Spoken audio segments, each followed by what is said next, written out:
Eu tenho uma palavra de Deus e eu quero que você abra a sua Bíblia comigo, por favor, na segunda carta de Paulo aos Coríntios, no capítulo 4. Segunda carta de Paulo aos Coríntios, capítulo 4. Eu quero ler do verso 16 até o 18, que diz assim: por isso não desanimamos, pelo contrário, mesmo que o nosso ser exterior se desgaste, o nosso ser interior se renova de dia em dia.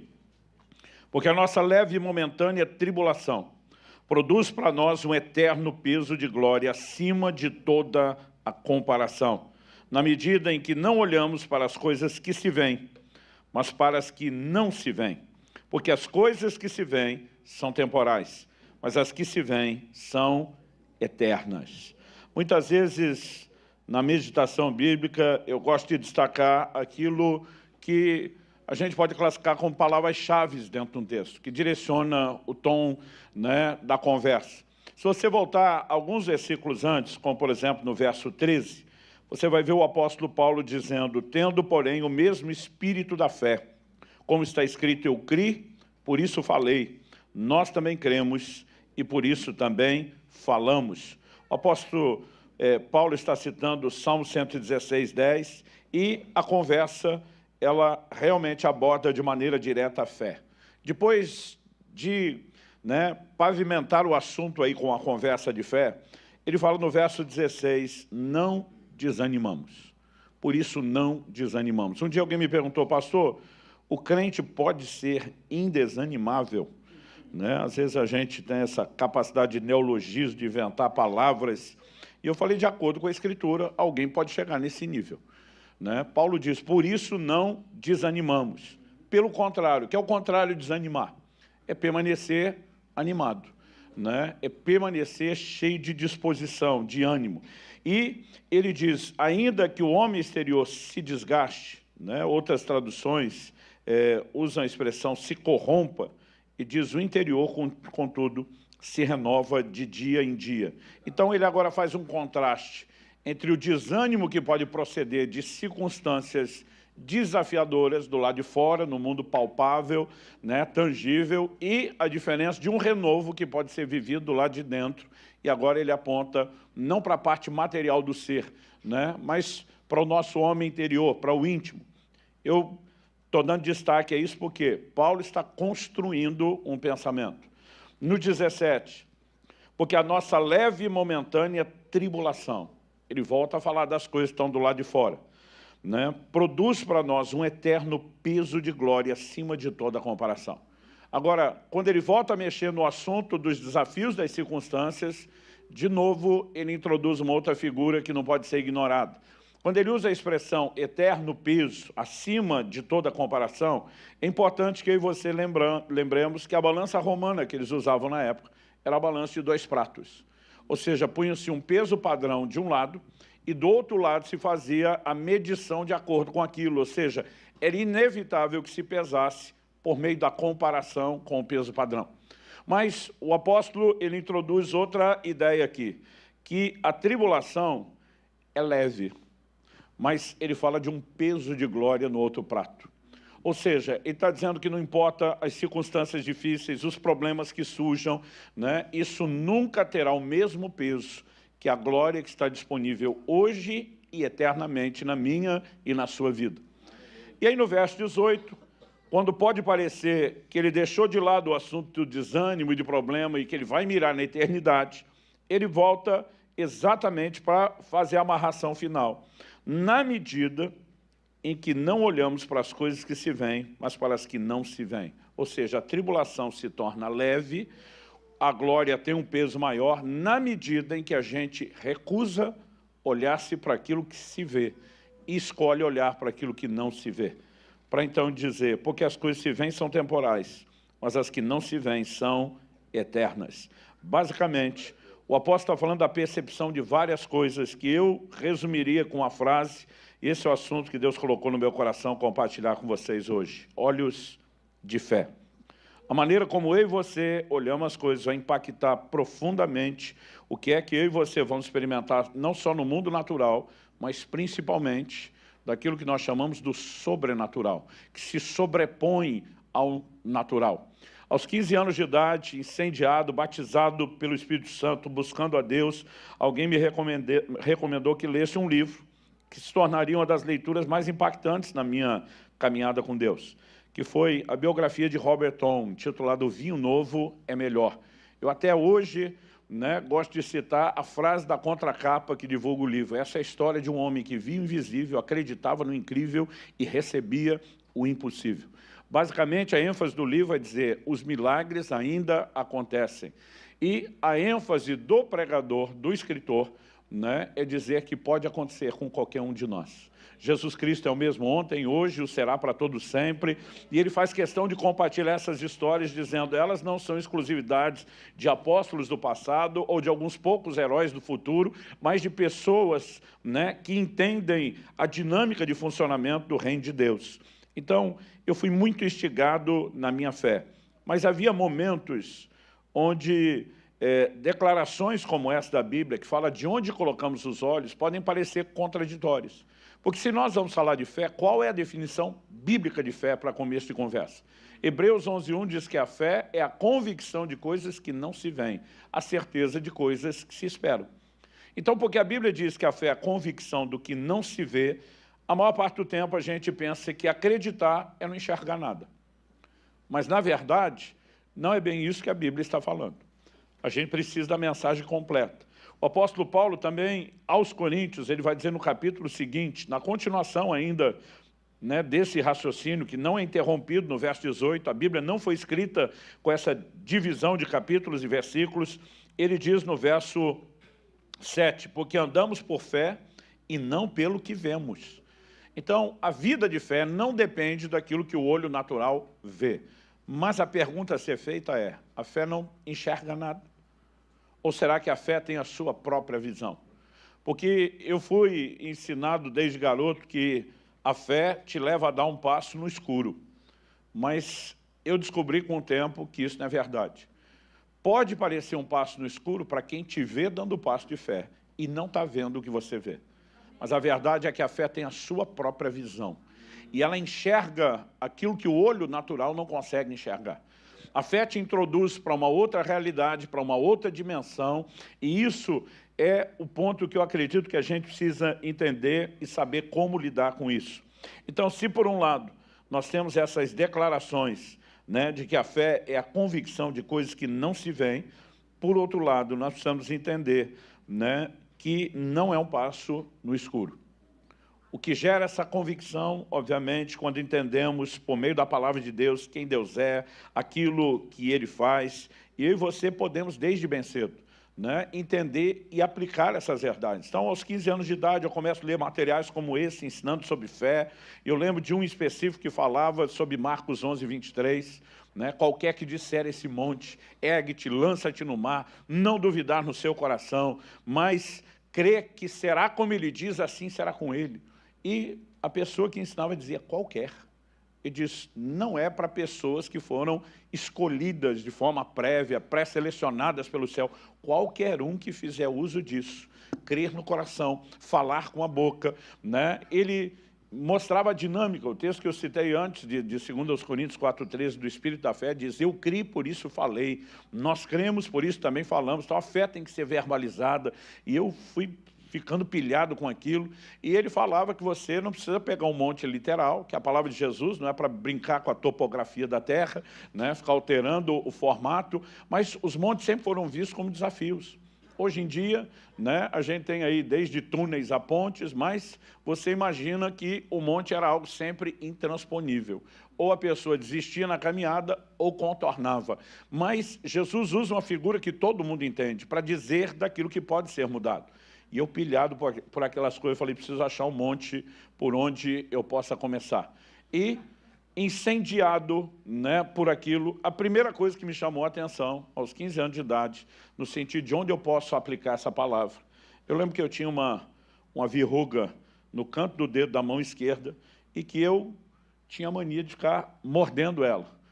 Eu não sei se a teoria é verdadeira, se tem algo científico nisso, mas a verdade é que eu ganhei outras 10 verrugas, uma na ponta de cada dedo, porque alguém dizia que eu mordia lá e depois mordia do outro lado e que eu fui plantando as verrugas, filha. E Para um garoto de 15 anos, uma mão cheia de verruga, não estava empolgante. Os amigos já estavam começando a pegar no pé. Mas um dia um falou para mim, eu sei como é que você ganha essas verrugas. Você morde a verruga mãe, e aí depois, quando você morde a ponta do dedo, você foi plantando. E eu falei, como é que você sabe disso? Ele falou, porque eu também já tive isso, mas eu olhei a mão dele e não tinha nada. Eu falei, como é que você fez para se livrar dela? Tá, eu não era crente, fiz uma simpatia. Escreveu como era a simpatia. E eu olhei para ele e falei, sumiu? Ele falou, sumiu. Quando ele falou que sumiu, eu fiquei indignado. Falei, isso é uma simpatia, resolver um problema desse. Eu que tenho o nome de Jesus, o poder de Deus à minha disposição. Eu, na hora, lembrei do texto de Marcos 11, falei, vou começar com esses montinhos. E eu lembro que eu olhei para as minhas mãos, né, e falei assim, verruga, eu estou mandando vocês embora. Não permito que vocês fiquem mais aqui. Estou dando uma palavra de ordem, né? Jesus falou sobre mandar um monte plantar no mar. Eu não sabia nem para que mar mandar. Falei, pode escolher o mar que vocês quiserem, mas não vão ficar aqui. Dei aquela palavra, né? E fiz isso debaixo de uma convicção fora do comum. Mas esqueci. O dia seguinte, quando acordei no hábito, fui morder a verruga mãe. Não achei. Cadê a verruga? Olhei para ver se tinha trocado de mão. Comecei a procurar, a ponta dos dedos, tinham desaparecidas todas. Para um garoto de 15 anos, né, incendiado por Deus, entendendo os princípios e vendo a experiência, eu diria para você, foi um dos pontos de partida. E eu comecei a ter experiências com esse posicionamento de uma convicção, né? Quando, algum tempo depois, eu fiz a inscrição no serviço militar, eu lembro de dois amigos da igreja, um falando, era a expressão que se usava na época era se você tinha um cunha, alguém de influência. Falou, não, meu pai tem um amigo tenente, conversou com ele, já meio que está garantido a minha dispensa. Outro falou, meu pai é amigo de um coronel. Se o seu resolve, o amigo do meu pai mais ainda, porque a patente está acima. Né? E, de repente, eu estou quieto, eles olham para mim e você. Eu falei, já falei com a mais alta patente do universo. Aí os caras me olharam, como é que é? Eu falei, Deus. Quando eu falei Deus, eles riram. E aquilo me ofendeu profundamente. Eu falei, como é que eles estão rindo de Deus? Como é que eles podem acreditar que um ser humano pode resolver o problema deles, mas não o meu? E aí, para mim, virou um negócio pessoal. Falei, agora eles têm que ver que funciona e engolir essa. Mas a verdade é que os dois saíram do processo e eu fui ficando até a última.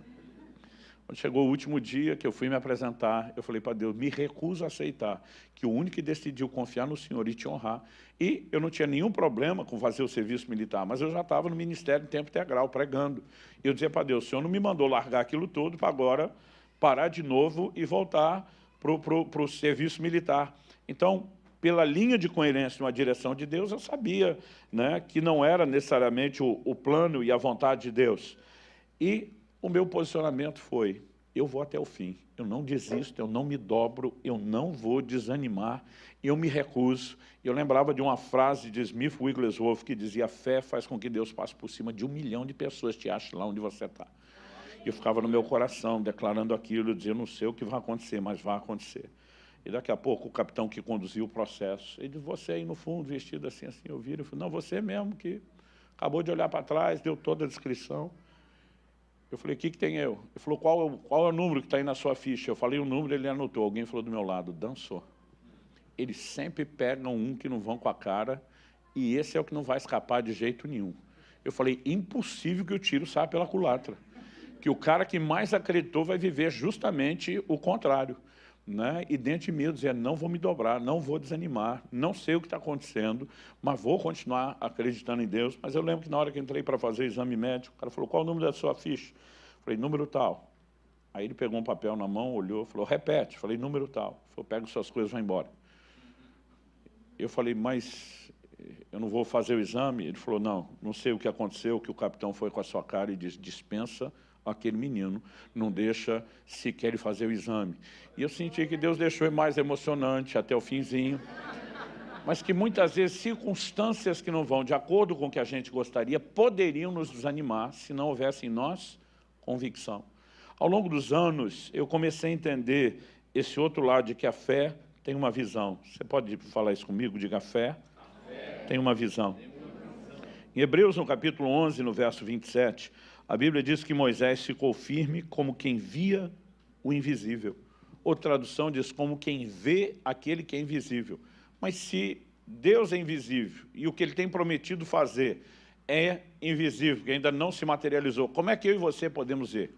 Então é evidente que a visão da fé não é a visão dos olhos naturais. É por isso que a gente diz que a fé tem a sua própria visão. Ela enxerga aquilo que o olho natural não pode enxergar.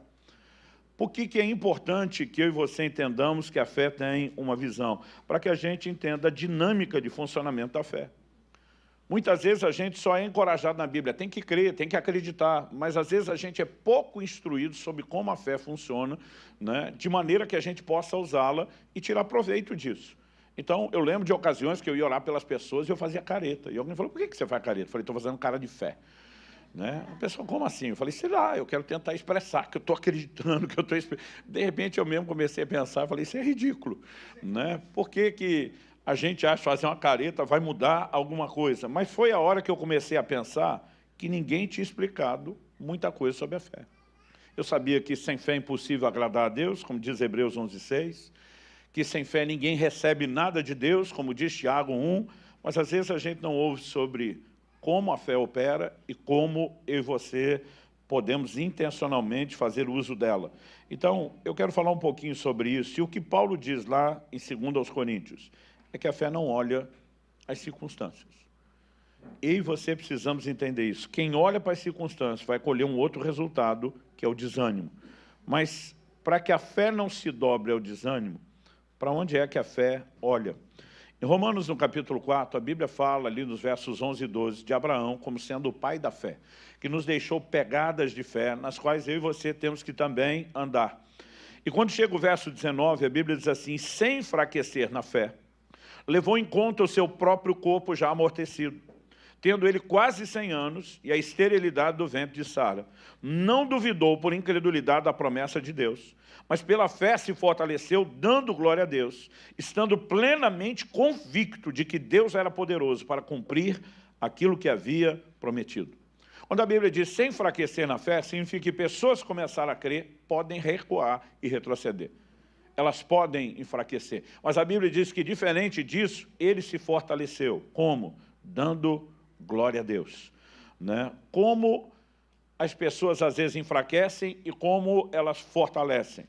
A Bíblia diz que não levou em conta o seu corpo já amortecido. Se ele ficasse focando apenas na realidade da sua limitação, da idade, da incapacidade, ele jamais teria rompido, a fé não teria funcionado, não teria chegado ao nível de um resultado final, e o pouco que ele já tinha conseguido crer, ele teria enfraquecido. Mas a Bíblia diz que ele se fortaleceu, verso 20, dando glória a Deus. Eu imagino que cada vez que ele lembrava da idade, da incapacidade, ele tinha que fazer uma escolha. Ou eu olho para a realidade do meu corpo, ou eu olho para o Deus que fez a promessa. E eu imagino que ele começava a dizer, o Senhor é aquele que mudou o meu nome para Pai de multidões. Tudo aquilo que o Senhor fala é verdadeiro, tudo aquilo que o Senhor promete se cumpre. Eu escolho olhar para o Senhor, eu escolho focar no seu poder, eu escolho alimentar essa convicção. Então, quase sempre que você vê elementos práticos como esse, enfraquecer ou fortalecer, a pergunta tem a ver com onde está o nosso foco. E ele consegue se manter plenamente convicto daquilo que Deus era poderoso para fazer. Deixa eu dar um outro exemplo. Quando você olha no Antigo Testamento, você percebe que de uma geração inteira que sai do Egito, uma geração inteira, a Bíblia diz que Moisés envia 12 espias, um representante de cada tribo, não eram pessoas quaisquer, eram príncipes nas suas tribos, homens nobres que representavam o povo, falavam por ele. Quando eles voltam, a Bíblia diz que 10 dos espias desanimam todo mundo, dizendo, olha, a terra até que é boa, mas... E o problema não era o relatório da terra ser boa, é quando eles começam mais. Mas tem gigante. Mas os gigantes habitam em cidades fortificadas. Mas, além de ter gigantes, cidades fortificadas, as cidades fortificadas estão nos altos dos montes, ou seja, são fortalezas intransponíveis. E, de repente, a perspectiva deles é, o lugar da promessa pode ser bom, mas é inacessível. E a Bíblia diz que eles desanimaram o coração de todo mundo. Porque se por um lado a Bíblia diz que a fé vem por ouvir, por outro aí você precisamos entender que a incredulidade também vem por ouvir. Vem por ouvir um relato contrário, né, diferente, divergente daquilo que a palavra de Deus diz, do que a promessa de Deus sinaliza. Mas a Bíblia fala de 2 homens que se posicionaram de forma diferente, Josué e Caleb. O posicionamento deles foi firme. E daí que a terra tem gigantes. nós vamos consumi-los como pão. Eles diziam, ausentou-se deles a sua segurança, o Senhor é conosco, nós não vamos temê-lo, vamos para cima, né? E qual é a grande diferença? Porque no final Deus diz, esses 10 espias serão julgados, vão morrer, toda essa geração que saiu do Egito vai voltar para o Egito 40 anos, perambulando até morrer, e Deus diz, só Josué e Caleb vão entrar. De uma geração inteira, gente, 600 mil homens de guerra, de 20 anos de idade para cima, que puxavam da espada, só 2 entraram. A pergunta é por quê? Não tinha todo mundo o mesmo Deus? Sim. Não tinha todo mundo a mesma promessa? Sim. Não tinha todo mundo o mesmo problema? Os gigantes eram os mesmos, com o mesmo tamanho, para todo mundo. Mas esses 2 tiveram uma atitude de fé diferente. Enquanto todo mundo só está olhando para o gigante, eles enxergam além ou através dos gigantes a materialização da promessa. O Senhor está conosco. Em momento nenhum a fé nega a realidade dos problemas ou da adversidade. A Bíblia diz que Abraão levou em conta o corpo amortecido, mas não para considerar que isso tem mais importância do que a promessa. Eles estão reconhecendo que a terra tem gigante, eles não estão negando isso, mas estão dizendo, e daí? Esse gigante é que tinham que estar com medo agora, porque o que nós temos, eles não têm. Nós temos a promessa de Deus, nós temos Deus do nosso lado, nós podemos dizer de boca cheia, se Deus é por nós, quem será contra nós? E aí que você vê realmente a diferença.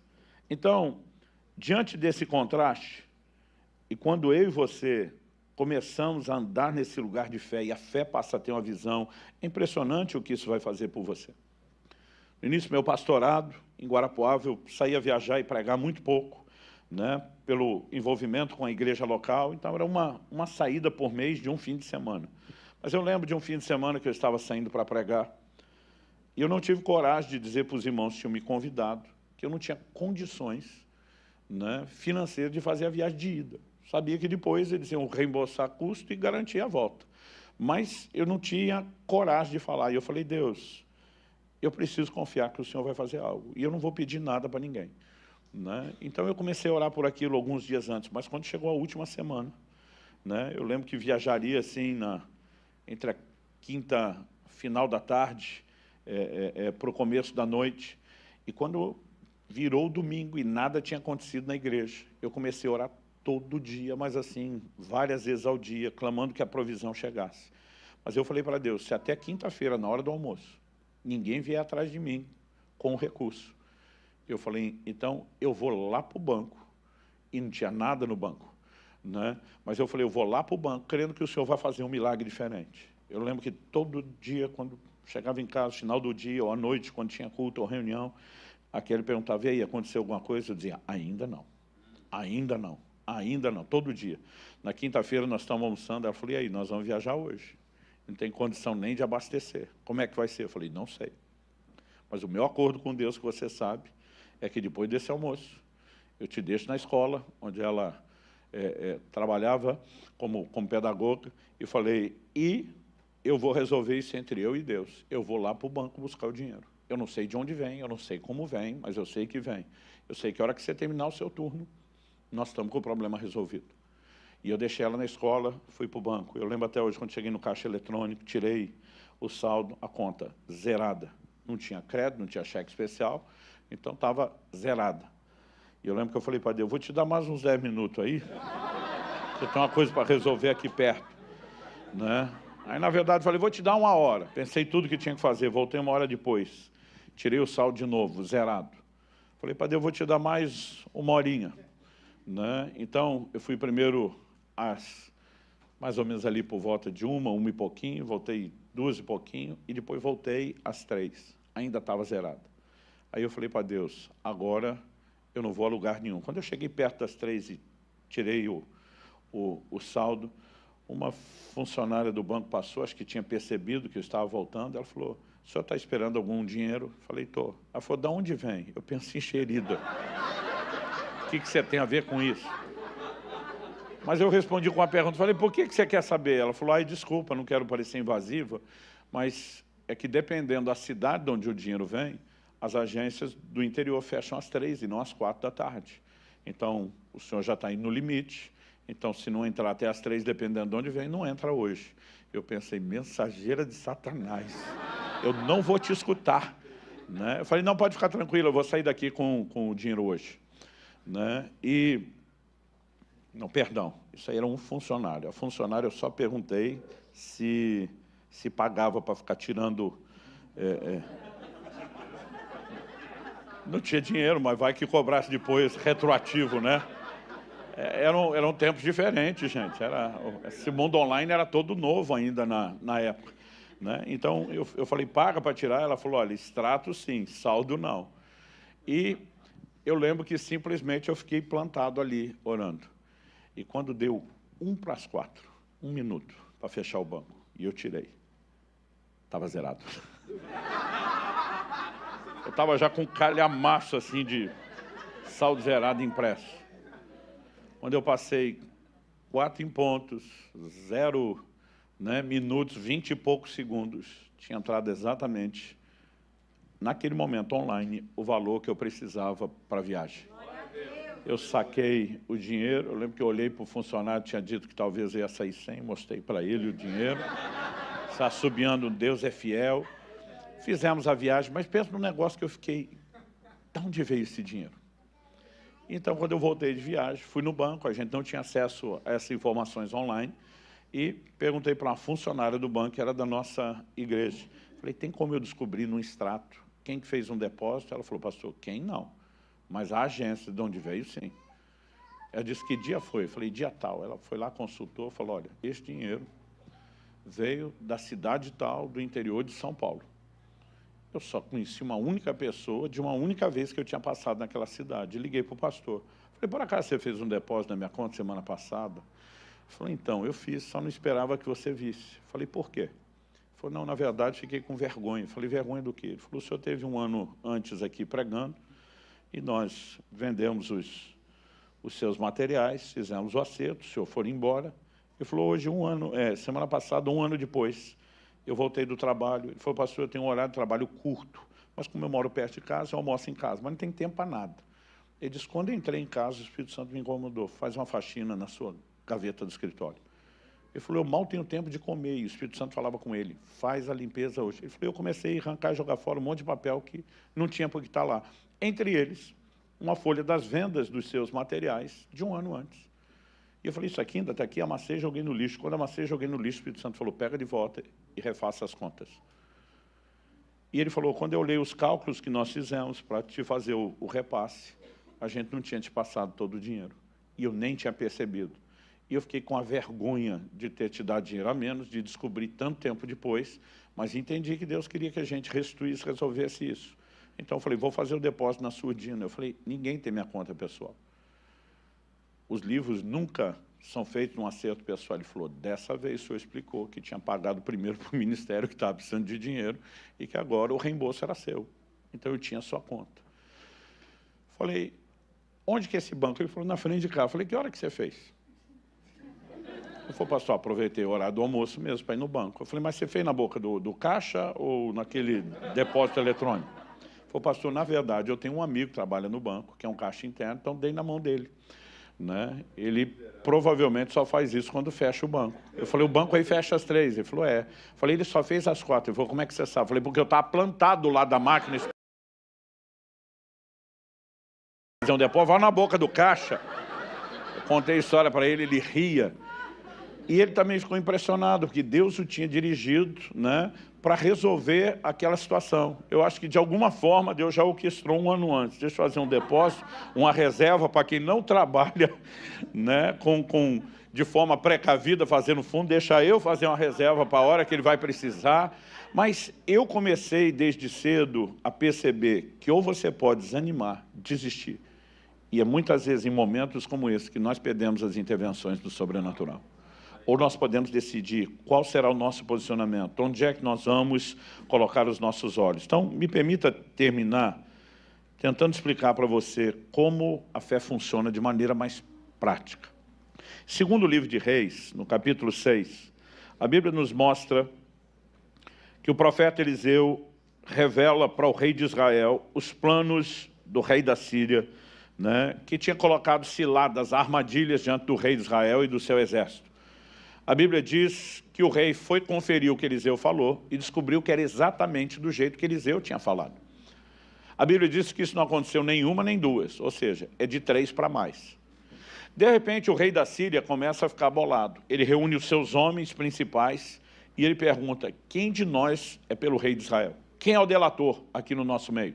Por que os nossos planos estão vazando e o cara está descobrindo a nossa estratégia militar? Os caras ficam apavorados com medo de morrer e diz: não, rei, meu senhor, não tem ninguém vazando nada aqui. É que lá em Israel tem um profeta, que ele sabe as palavras que o senhor fala no seu quarto de dormir, na sua câmara secreta. Ele diz: o problema é um homem? Sim. Quem é o homem? É um tal de Eliseu. Descubra onde ele está. Alguém avisa o rei da Síria, está em Dotã. Ele manda um exército para prender Eliseu e diz: vamos eliminar o problema. Então, Eliseu está em Dotã. Eu imagino que eles vão dormir de noite, está tudo tranquilo. Quando amanhece, a cidade está cercada. E a Bíblia diz assim, 2 Reis, capítulo 6, verso 15. O servo do homem de Deus levantou-se bem cedo, provavelmente para ir na padaria, pegar alguma coisa para o café, e diz: e ao sair, eis que tropas, cavalos e carros de guerra haviam cercado a cidade. Então o moço disse a Eliseu: ai, meu senhor, que faremos? Ele respondeu: não tenha medo, porque são mais os que estão conosco do que os que estão com eles. E Eliseu orou e disse: Senhor, peço-te que abras os olhos dele para que veja. E o Senhor abriu os olhos do moço. E ele viu que o monte estava cheio de cavalos e carros de fogo ao redor de Eliseu. Eu quero chamar sua atenção para esse texto de uma forma particular. Eliseu é um homem de Deus, está servindo a Deus, revelou as intenções do rei de Israel, porque Deus mostrou, ou seja, não era vontade de Deus de que o inimigo prevalecesse contra o seu povo, mas por causa disso tudo, ele se vê numa condição complicada e delicada. Então, quando o moço percebe aquilo, ele fica desesperado. A pergunta dele para Eliseu: e agora? O que é que nós vamos fazer? Eu digo que isso parece um monte de crente quando os problemas batem na porta. Dizem para a gente: e agora? O que eu vou fazer? Eu imagino Eliseu, pelo menos na tradução da Bíblia, na linguagem de hoje, do pastor Luciano Subirá, minha própria, versão goiana, em homenagem a alguns do nosso meio, ele dizendo: calma, rapá. E diz: em maior número estão conosco do que os que estão com eles. Você imagina a confusão da cabeça desse garoto olhando para Eliseu? Maior número estão conosco. A cidade cercada por um exército. Eu imagino ele olhando para Eliseu, contando 1, 2, 2, 1. Aquilo não fez o menor sentido para ele. Por quê? Porque esse moço está olhando só para o mundo natural. Então, na cabeça dele, os que são contra nós são em maior número. Mas Eliseu está dizendo: os que estão em nosso favor são no número maior. Eliseu está mentindo? Não. Eliseu sabe de algo que esse garoto não consegue ver. E quando o que Eliseu fala soa contraditório, Eliseu diz: Senhor, abra os olhos do menino para ele ver. E a Bíblia diz: Deus abriu os olhos. Não está falando dos olhos naturais. Os olhos naturais já estavam vendo o inimigo. Então Deus abriu os olhos espirituais e aí ele vê um exército celestial. E é evidente pela descrição, carros, cavalos de fogo à volta de Eliseu, que a Bíblia estava falando do exército divino. E de repente, quando ele enxerga aquilo, eu não sei qual foi a reação dele. Eu gosto de ler a Bíblia imaginando como seria a minha no meio daquela história. Eu teria ficado valente. Eu já teria começado a provocar o exército lá de fora. Vem agora! Porque é uma outra percepção. Então, o que eu quero chamar a sua atenção é para o fato de que eu e você convivemos com dois mundos. O reino natural e o reino espiritual. O reino natural é aquilo que Paulo classifica como as coisas que se veem, coisas visíveis. Mas o reino espiritual, ele é composto de coisas que não são vistas pelo olho natural. Então, por exemplo, não é porque você não vê os anjos de Deus no nosso meio hoje que eles não estejam aqui. E não vieram só para assistir a reunião ou o culto que vocês estamos prestando a Deus. Estão aqui por determinação divina para gerar intervenções sobrenaturais na nossa vida. Mas muitas vezes, porque nós não vemos, nós não tratamos como real. Agora, quando Eliseu ora e Deus abre os olhos, ele enxerga, ele se depara com uma outra realidade. Por quê? Como convivemos com dois mundos, convivemos com realidades diferentes. E nem sempre essas realidades estão em harmonia. Então, o que eu e você precisamos entender sobre a fé? Por que a fé não atenta para as coisas que se veem? Ela não está negando a realidade da circunstância. Mas ela entende que no reino espiritual há uma realidade diferente e que ela tem o poder de se sobrepor ao natural. Por isso nós chamamos de sobrenatural. Ela está acima, ela fala mais alto, ela tem mais peso. Então, como eu tentaria explicar a fé para a nova geração? Eu diria que a fé é uma espécie de portal entre os dois mundos. E a fé permite, quando o portal se abre, que alguém que está do lado de cá, só na realidade natural, vendo a sua condição, que ela não só enxergue pelo portal do lado de lá outra realidade, mas que ela entre através do portal, agarre essa realidade, traga ela pelo portal para que ela se sobreponha à realidade do mundo natural. E é assim que as circunstâncias são mudadas. Então, ao longo da Escritura, nós percebemos gente que se posicionou, tratando as coisas como já tendo acontecido antes de acontecer. Deus chama Abraão de pai de multidões antes dele ter o filho. Mas a Bíblia diz que Abraão creu no Deus que chama à existência as coisas que não são, como se já fossem. Não são aqui no terreno natural, porque o Deus que não mente já mostrou uma realidade do lado de cá. Então quem está mirando o lado de cá, ele começa a falar não de acordo com o que ele ainda vive aqui no natural. Ele enxerga aquela realidade e diz, essa é maior. A Bíblia diz no livro de Hebreus, pela fé entendemos que os mundos foram criados pela palavra de Deus. Os mundos. A palavra traduzida mundo, além de estar no plural, ela não é cosmos. Cosmos é mundo no sentido do universo. A palavra ali, aionos, fala de dimensões. Os mundos foram criados pela palavra de Deus. A Bíblia diz de maneira que aquilo que se vê, o natural, veio a existir a partir daquilo que não se vê. Para nós, porque a gente não vê o mundo espiritual, a gente não trata como real. Na perspectiva divina, o mundo espiritual é mais real que o natural, porque o natural veio existir dele. Ele já existia antes, deu origem a todas as coisas. Então, a fé consegue ter uma percepção de realidade que os nossos sentidos não têm. Então, você vai ver gente se movendo antes. Deus fala para os sacerdotes, na hora de atravessarem o Jordão, vocês vão carregando a arca à frente do povo, e quando vocês pisarem na água, eu vou cortar as águas. E a Bíblia diz que lá vão eles. Mas a Bíblia diz que quando eles pisam as águas, Deus cortou as águas. Eles viram a água cortada? Não. Sabe por que não? A Bíblia diz que Deus cortou as águas na cidade de Adã, quase 30 quilômetros para cima de onde ele estava. No momento em que eles pisam, as águas foram cortadas, mas ninguém viu. E eu fico imaginando a hesitação de alguns. E agora? Deus disse que ia cortar. Deus cortou, mas nós não estamos vendo. A gente não precisa ver. Se Deus falou, está falado. Aleluia. Mas daqui a pouco as águas começam a baixar. Por quê? A realidade do plano de cá dessa dimensão, ainda que nem sempre venha de forma instantânea, ela começa a escoar para o lado de cá, para quem se posiciona, para quem obedece. Então, é interessante, você olha, por exemplo, para Elias, Deus diz, levanta-te, quando ele está no ribeiro de Querite, vai a Sarepta de Sidom, já ordenei uma mulher viúva que te sustente. Gente, quando você pensa no termo viúva, era aplicado não só para a mulher que não tinha marido, mas era usado de uma maneira muito mais específica para quem não tinha arrimo de família. Então a Bíblia fala que ela tinha um filho pequeno, não tinha condição de produzir. A produção na terra era dificílima, sem chuva nem se fala, né? Uma pessoa que está sozinha, não tem força, não tem mão de obra, não tem capacidade de produzir, né? Eu imagino Elias pensando, tomara que a mulher já fosse rica antes da seca, porque senão não teria a menor condição. Agora, quando ele chega lá, a mulher não está sabendo de nada. Ela não só não está sabendo de nada, como ela não tem condição nenhuma. Ela olha para o Elias e fala, olha, eu vim pegar uns cavacos para preparar a última refeição, é a saideira. Eu e meu filho vamos comer, e depois disso vamos morrer, acabou. Então, por que que Deus diz, eu já ordenei que ela te sustente? Deus não ordenou para ela. Deus determinou no plano espiritual que isso acontecesse. Então, a mulher não precisa saber, as circunstâncias não precisam estar alinhadas, mas porque Elias tem uma palavra de Deus, dentro dele algo está lá. Se Deus falou, está falado. E se essa mulher não pode me ajudar nesse momento, quem tem que viver o milagre primeiro é ela. E aí ele vai liberar uma palavra, e essa mulher também vai agir não de acordo com as coisas que se veem, mas sim de acordo com as coisas que não se veem, e um milagre acontece. Sabe, eu lembro de uma época que eu ficava ouvindo testemunhos dos pregadores e eu só lamentava por que Deus não fazia na minha vida o que fazia na deles.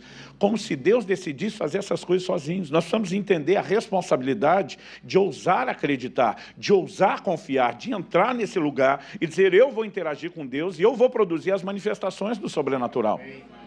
Sabe, eu sei que quando a gente fala do sobrenatural, a primeira coisa que vem na cabeça são os dons.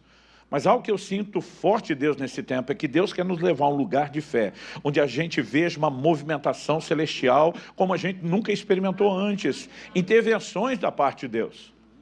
Às vezes estamos vivendo momentos que são mais confortáveis. Quando eu fui plantar a primeira das alcances em Irati, Deus falou comigo, eu quero que você vá sem salário. Ele falou, eu quero que você aprenda a confiar em mim como você fazia no início, porque agora você está bem descansado no seu padrão de vida e não depende mais de mim. Não significa que eu e você não possamos ter estabilidade. Mas eu lembro que naquele momento ele falou, eu quero forçar você, né, a esticar a sua fé. A fé, ela pode ser comparada aos músculos do corpo. Se você bota para trabalhar, desenvolve. Se não bota para trabalhar, atrofia. Então, ou ela está crescendo, hipertrofiando, ou ela está atrofiando. E eu lembro dos desafios que Deus começou a colocar diante de mim, né? E que começaram a me levar para um lugar de ver cada vez mais intervenções de Deus. Mas eu tive que entrar nesse lugar de compreensão. Eu vou passar o portal, eu vou agarrar essa verdade, eu vou tirá-la de lá. E não tem o que me impeça de levar o que Deus está falando a sério. Às vezes a fé, ela vai demonstrar um ato de obediência, mesmo que você não precise de um milagre. Em junho do ano passado, eu estava acompanhado da Kelly, de parte da nossa equipe, gravando vídeos nas terras bíblicas. Então, gravamos na Jordânia, gravamos no Egito, e depois entramos do Egito em Israel pelo sul. Então, como entramos pelo sul, já nos organizamos para parar, gravar na região de Berseba, o lugar por onde Abraão peregrinou. E eu lembro que, numa noite, nós fomos conhecer uma casa de oração, e ter contato, comunhão com alguns irmãos, comer junto, buscar o Senhor juntos. Estava ajoelhado, orando, buscando a Deus. Eu falei, isso aqui não, né? E naquele momento, o Espírito Santo falou comigo. Eu tenho feito um jejum cada início de semestre, então era junho, já estava na iminência de começar o de julho. O Espírito Santo falou comigo, não o jejum de julho, mas o de janeiro de 24. Você vem gastar a maior parte do tempo desse jejum aqui em Israel. Eu lembro que eu levantei do chão, tocado com aquilo, um comando claro do Espírito Santo, e falei para a Kelly, faz tempo que você quer que a gente tire um tempo em Israel, fora desse contexto de caravana, com calma. Ela falou, é verdade, nós estamos falando disso desde 2018, já fazia 5 anos. Eu falei para ela, janeiro do ano que vem, pode botar na sua agenda. Eu vou passar perto de um mês aqui, a maior parte do tempo do jejum, e você pode se organizar e vir comigo. Ela já bloqueou a agenda na hora, empolgada. Mas no dia 7 de outubro estourou a guerra. Quando estourou a guerra, ela disse, você ainda vai? Eu falei, agora é você, não é nós?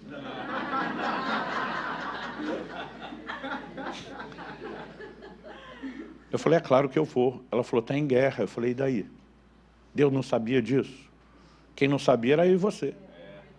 Mas o Deus que falou isso, ele é o Deus presciente, onisciente. Ele sabia disso e chamou. Eu falei, filha, não tem jeito de eu não ir. Ela falou, eu já estou preocupada antes. Eu falei, o problema é seu. Tem 2 formas de nós fazer isso. Ou você administrar e vencer a preocupação e entrar no lugar de confiança e descanso, ou você ficar sofrendo de preocupação. Mas que eu vou, eu vou. Porque algo que eu tenho aprendido ao longo do tempo, a fé obedece. Por quê? Ela sabe que Deus tem razão, ela sabe que Deus tem informações que a gente não tem. Agora, você não chega a um lugar desse, reuni a equipe antes, falei, gente, nós não vamos falar nada para a igreja, porque eu não quero deixar a turma preocupada. Então, eu vou dar a notícia que eu estive quando estiver voltando. Mas vocês têm que saber. Eu falei, não importa o que aconteça lá. Porque eu tenho palavras e promessas de Deus, eu creio que eu volto. Abraão, quando vai sacrificar seu filho, ele fala para os servos, nós vamos lá, adoraremos e voltaremos. Mas não está indo matar um menino, mas Deus tem promessa. Então, se chegar, finalmente, Deus vai ressuscitá-lo, porque esse negócio não pode parar. Então, eu falei, pela lógica, eu volto. Mas eu quero que vocês saibam que mesmo que alguém me garantisse que vão apertar algum botão, que vai sumir o Oriente Médio inteiro do mapa, eu iria do mesmo jeito. Eu falei, então, eu espero que vocês consigam entrar no lugar que eu estou, de descanso, animado e empolgado com Deus. Se vocês não conseguirem, é uma boa oportunidade de crescer e aprender como lidar com isso. Mas você não chega nesse lugar de descanso da noite para o dia. Quantas vezes eu me via olhando para as circunstâncias, e isso te desanima profundamente. Mas Paulo diz, não atentando nós nas coisas que se veem, e sim nas que não se veem. Você tem que abrir o portal pela fé, você tem que olhar para o lado de cá, você tem que deixar que isso encha o seu coração, né? Produz em você convicção. Mas pastor, como é que eu enxergo o que eu não vejo? você não enxerga. Você vislumbra pelo que Deus diz. A capacidade de enxergar é por causa das promessas que Deus fez. Então, na verdade, a gente enxerga a materialização da promessa. Eu vou chegar lá. Muitos de vocês estão diante de desafios instantâneos, já estão acontecendo nesse momento. E talvez você precise de um milagre de Deus, uma intervenção de Deus na sua casa, na sua família, nas suas finanças, no seu corpo. Mas outros de vocês talvez não estejam diante de um desafio agora. Mas pode ser que o desafio surja daqui a pouco. E quando ele vier, você tem que estar pronto. Porque tribulação, meu amigo, é tipo uma fila. Vem um problema atrás do outro. Quando você resolve um, é como se o que está saindo dissesse próximo. Né? Então, nós vamos ter desafios o tempo todo e nós precisamos aprender a lidar com isso. Anos atrás, ainda morava em Guarapuava, e eu acredito que isso foi ali pelo ano 2000 ou 2001, eu descobri que eu tinha contraído uma hepatite. O médico que me atendeu, que era da igreja, falou: pastor, seu fígado está virado na gelatina. Se o senhor não parar e não repousar, o senhor pode ter problemas sérios. Não tem outro tratamento a não ser repouso, esperar. Nós vamos ter que lidar com isso. O senhor vai ter que parar essa sua agenda. E ele falou: lá na igreja quem manda é o senhor, no consultório mando eu. E se precisar eu venho com a polícia te internar. Mas que o senhor vai parar, o senhor vai parar. Eu falei: tá bom, já entendi. E tudo que um imperativo precisa é de uns dias parados para quase morrer de tédio. A primeira semana eu falei: glória a Deus, eu mesmo estou na correria, estou precisando de descanso. E a primeira semana foi boa, mas depois de uma semana você começa a ficar assim, com um problema sério, né? Uma crise de acomodação, você não consegue ficar parado. Mas eu falei: não, eu vou ter que vencer isso. Mas eu pensava, de 1 mês a 40 dias, eu dizia, uma eternidade. Mas eu vou conseguir, eu vou aproveitar esse tempo em Deus. E eu estava estudando a Bíblia, eu estava lendo os livros, eu estava orando. Mas teve um dia que, enquanto eu estava orando, me veio uma percepção. Qual era a percepção? Todos os pastores da equipe estavam debaixo de ataque, em áreas diferentes. Alguns na saúde, outros nas finanças, na família. Mas Deus me fez entender que aquilo não era uma coincidência acontecendo com todo mundo. Nós estávamos num momento, assim, no limiar de um rompimento espiritual. Algo prestes a acontecer. E quando Deus me deu aquele discernimento, eu orei por eles. Mas quando parei de orar, eu falei: peraí, se é ataque, eu não vou aceitar essa condição no meu corpo. Eu não preciso me sujeitar a isso. Eu posso assentar e esperar a recuperação natural? Posso. Mas por que é que Deus mostraria uma coisa dessa? E de repente tomei a decisão. Eu falei: eu vou viver o meu milagre. E eu comecei a declarar todos os textos bíblicos sobre cura que eu lembrava. Por quê? Eu falei: eu mesmo vou abrir esse portal. Eu tenho a palavra já escrita e declarada do lado de lá. E eu passei 2 dias inteiros, gente, noite e dia, só confessando o texto bíblico. Os primeiros 20 minutos é mais fácil. Depois de 2 horas, você tem um teste, a empolgação vai lá. Mas depois de 2 dias, meu amigo, o dia inteiro. Mas eu lembro que quando dormi a segunda noite, eu tive um sonho. Qual foi o sonho? Algo que me incomodava demais nessa fase que eu tive hepatite, era a cor da urina que ficava muito escura. E eu lembro cada vez que ia ao banheiro, eu pensava: meu Deus, deve estar tudo estragado por dentro, porque era um negócio fora do comum. O médico já tinha me prevenido para dizer: não assusta, mas acho que ele conseguiu me deixar mais assustado. Mas o sonho era simples. Tudo que eu lembrava do sonho eu ia ao banheiro e observava depois que a cor da urina estava normal. E eu comentava: voltou ao normal. E eu acordei. Quando eu acordei, aquilo encheu meu coração. Parece que o portal abriu, parece que eu enxerguei do lado de lá. Eu falei: é a minha cura, é isso que Deus está falando. Eu dei um glória a Deus, eu pulei daquela cama feliz e fui ao banheiro urinar. E a hora que eu fui urinar, aleluia, a urina estava escura. Aí eu pensei, viajei. Coisa da minha cabeça, acho que eu pensei demais nisso. Estou atribuindo a Deus. Voltei para a cama, parecia um orangotango. Os braços quase arrastando o chão, desanimado, joguei na cama e falei para mim mesmo: larga a mão de ser besta, de querer espiritualizar tudo, toda hora, o tempo todo, né? E tinha desistido. E de repente o Espírito Santo falou comigo: eu mostrei a você a realidade do reino espiritual. E você pode escolher entre isso ou aquilo que você está enxergando. Eu enlouqueci, me deu um surto de fé. Eu pulei da cama, eu falei: diabo, você tentou me desanimar e estava conseguindo. Mas quer saber de uma coisa? Acabei de chamar a revanche. Peguei um jarro d'água, gente, enchi com uns 2,5 litros de água e comecei a tomar um copo atrás do outro, porque eu queria acelerar a ida no banheiro. Quando eu fui ao banheiro a segunda vez, estava clara. Essa hora que o diabo fala, também com tanto de água que bebeu, mas nunca mais escureceu. A icterícia, o amarelão dos olhos, da pele, que já teve hepatite, sabe o que é isso, né? Também desapareceu no final do dia. E eu lembro que eu fui bater lá no consultório do médico que estava me acompanhando. E quando eu cheguei, ele, o que você está fazendo aqui? Eu falei, vim para te examinar. Ele já olhou para mim e falou, não. Eu falei, sim. O não dele era porque ele sempre falava, essas coisas só acontecem com o senhor, conosco os meros mortais, não. Ele sempre falava desse jeito. Eu falei, dá uma olhada, se tem algum indício de alguma coisa aqui, né? E eu tenho vivido momentos suficientes para perceber que é uma escolha. Ou você se alimenta do que desanima, ou você se alimenta daquilo que fortalece a convicção e acaba mudando as circunstâncias.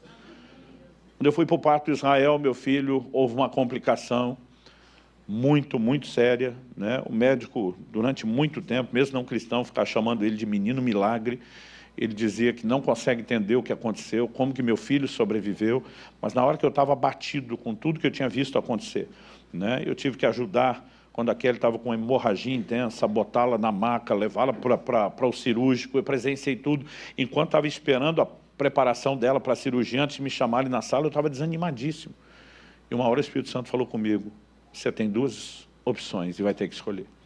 Ou você fica aí sentado chorando e enterra o seu filho, ou você se levanta e faz alguma coisa a respeito. Eu não estou dizendo que nenhum de nós nunca vai ter perda. O Paulo, por exemplo, se orgulha hoje de ser o caçula da família. Mas não era para ter sido ele o caçula. A gente teve, meus pais tiveram, né, uma quarta criança, que era uma menina, viveu 2 dias e faleceu.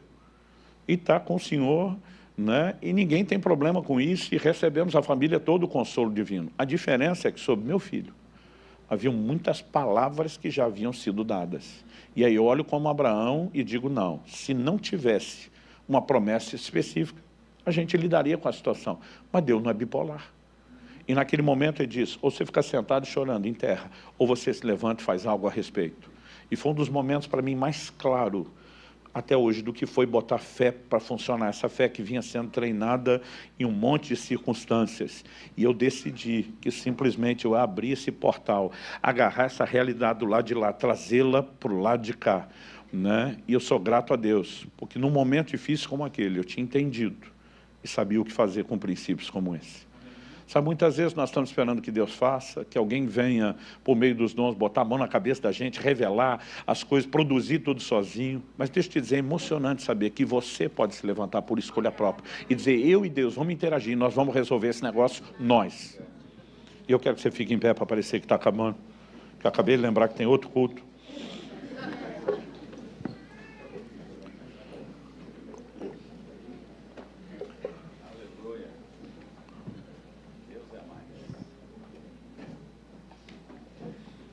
Eu quero te desafiar a crer, e crer não só para você, crer por outros. Há muitas pessoas que se posicionaram diante de Deus por gente que nem estava perto, fisicamente, nem estava presente, né? E conseguiram produzir milagres em outros. Eu quero te desafiar a esticar e botar para trabalhar a musculatura da sua fé, né? Em prol da sua casa, em prol da sua família, em prol da igreja. Deus tem promessas para essa casa. E nós vamos ter que agarrar, perseguir isso, lutar por isso e dizer, né, não sabemos exatamente como ele vai fazer, mas que vai fazer, vai fazer. E essas coisas dentro de nós precisam entrar nesse lugar de profunda convicção. Agora, a única forma de, como Paulo dizer, não desanimamos, é quando a gente entende, nós não colocamos os olhos naquilo que se vê, e sim naquilo que se vê, que não se vê. E diz, porque o que se vê é temporal. As circunstâncias mudam, gente. Hoje, você pode estar com uma situação de enfermidade, amanhã está aqui testemunhando sua cura. Hoje você pode estar quebrado financeiramente, amanhã testemunhando como virou a mesa e Deus mudou o jogo. Você pode estar hoje com um problema sério, familiar, e amanhã está aqui testemunhando a restauração. Como o inverso também é verdadeiro. Hoje você pode estar bem de saúde, e amanhã pode estar tendo que usar a fé porque está diante de uma situação difícil. Hoje você pode estar bem financeiramente, e amanhã pode estar precisando de um milagre. Por isso Paulo diz a Timóteo, manda aos ricos desse mundo que não ponham a sua esperança nem certeza das riquezas. Até bênção material e financeira é chamada de incerto, porque as circunstâncias são cíclicas, elas mudam. Mas aquilo que não se vê é chamado de eterno. As verdades do reino espiritual são absolutas, elas são imutáveis. Aqui a coisa boa pode virar ruim, a ruim pode virar boa, e isso pode passar por vários ciclos. Mas quando você olha para o lado de cá, tudo aquilo que Deus falou a nosso respeito são verdades imutáveis, absolutas. E nós precisamos aprender a transitar nesse terreno e experimentar mais daquilo que Deus tem para nós aqui. Quem está entendendo, diga amém. Pai, eu oro pelos meus irmãos e irmãs. Sabemos que essa é uma manhã de inspirar a nossa fé para muitas coisas que poderemos resolver entre nós e Deus. Mas também sabemos e percebemos no Espírito um ambiente de intervenção divina. E oro que até como um selo, porque o Senhor testemunha a veracidade da Tua palavra por meio dos sinais que acompanham. Eu oro por intervenções dos céus na vida dos meus irmãos e irmãs. Eu oro a Deus por um entendimento que nos leve a uma jornada de não viver o sobrenatural ocasionalmente, em alguns cultos ou devocionais, mas que isso se torne, ó Deus, ainda que não seja diário, que se torne recorrente nas nossas vidas, parte de um estilo de vida marcado pela intervenção do céu. Eu quero abençoar cada um deles, entregá-lo aos Teus cuidados, à Tua graça, e declarar e profetizar sobre eles enquanto indivíduos, sobre eles enquanto famílias aqui representadas, sobre eles enquanto igreja local. Queremos declarar um novo tempo, um tempo da visitação dos céus, um tempo de rompimento, um tempo de avanço, em nome de Jesus, e para a glória de Deus. Clique e veja mais vídeos como esse.